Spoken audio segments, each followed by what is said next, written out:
ഋഷിയെ വേണം. ഞാനല്ല, നീ ഋഷിയല്ലേ പറയുന്നത്? പ്ലീസ്. ഞാൻ അനുവിന്റെ വീട്ടിലും വിളിച്ചു, പക്ഷെ അഞ്ജലി അങ്ങോട്ട്. എടാ സാരഥിയുടെ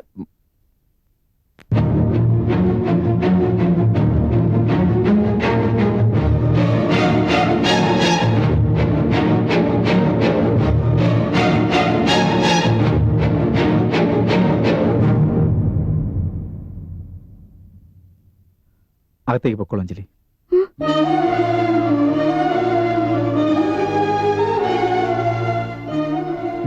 ധൈര്യമായിട്ട് ചെല്ലാം.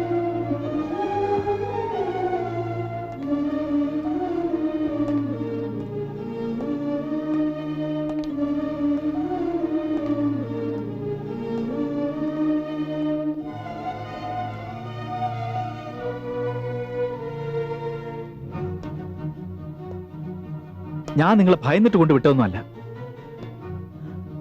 അർദ്ധരാത്രി വീട്ടിൽ വന്ന പെൺകുട്ടിയുടെ പ്രേമത്തെ മുതലെടുത്ത് വിവാഹം കഴിക്കാൻ തയ്യാറല്ലാത്തതിനാൽ കൊണ്ടുവന്നതാ. സത്യം, അത് പ്രേമത്തെക്കാളും വലുതാ. ആ വിശ്വാസത്തിൽ അഞ്ജലി ഇവിടെ വിട്ടിട്ട് പോവാ. അഞ്ജലിയും സാരഥ്യമായുള്ള വിവാഹം നടത്തുന്ന സത്യത്തിലൂടെ ആണെങ്കിൽ ഞാൻ എതിർത്താലോ നടക്കും. മറിച്ച് തെറ്റാണെങ്കിൽ ആര് വിചാരിച്ചാലും അത് നടത്താൻ പറ്റില്ല.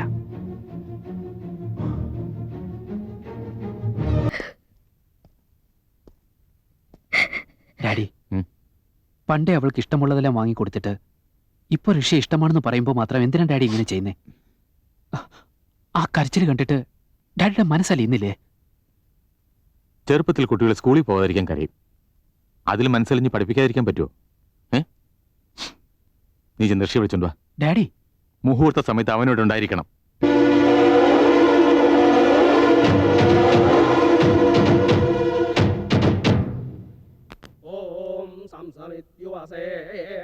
Hi Satheesh. Hello sir. Hello hello hello hello hello Vishwa. Babu വന്നില്ലേ? മുഹൂർത്തത്തിന് നേരമായി, കുട്ടിയെ വിളിച്ചോളൂ.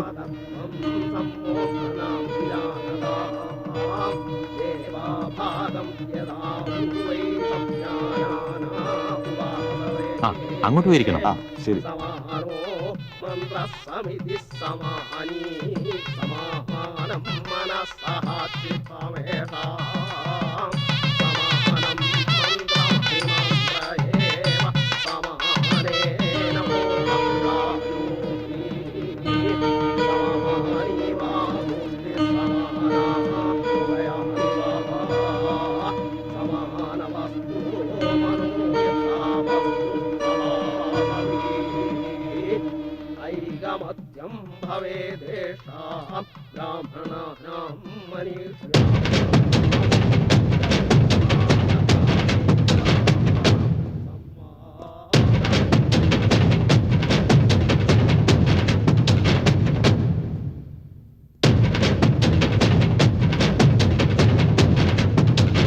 താലി കെട്ടിക്കോളൂ. സാരഥി ഒരു നിമിഷം.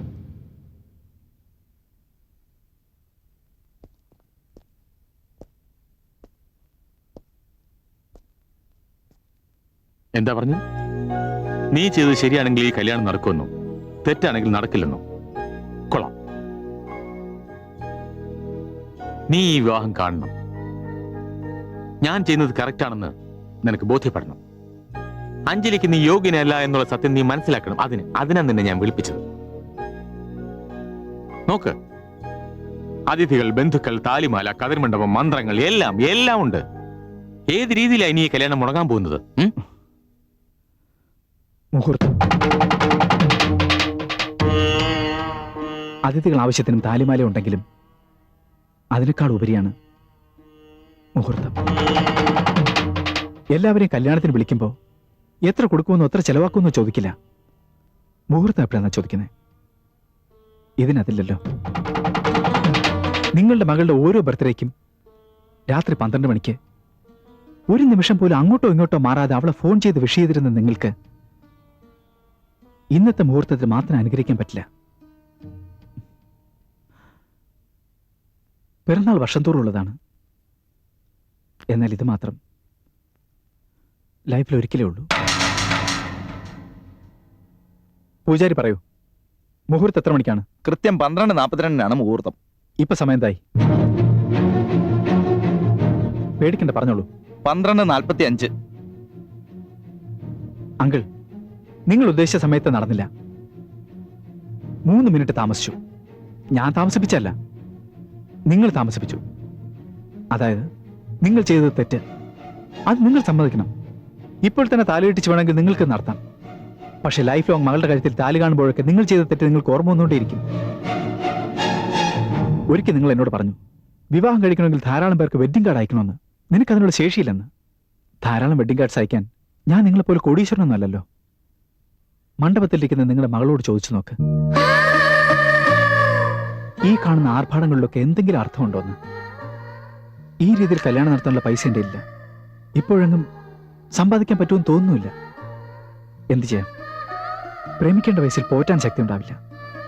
പോറ്റാൻ ശക്തി ഉണ്ടാവുമ്പോൾ പ്രേമിക്കാൻ സമയം കാണില്ല. ഇതെന്റെ മാത്രം പ്രശ്നമാണെന്ന് കരുതരുത്. ഒട്ടേറെ പേരുടെ പ്രശ്നം ഇത് തന്നെയാണ്. പക്ഷെ ഒരു കാര്യം സാർ, സ്വാർത്ഥതയുടെയും സമ്പത്തിന്റെയൊക്കെ പേര് പറഞ്ഞ് സ്നേഹിക്കുന്ന ഹൃദയങ്ങളെ ആറ്റുന്നത് കഷ്ടമാണ്, ക്രൂരതയാണ്.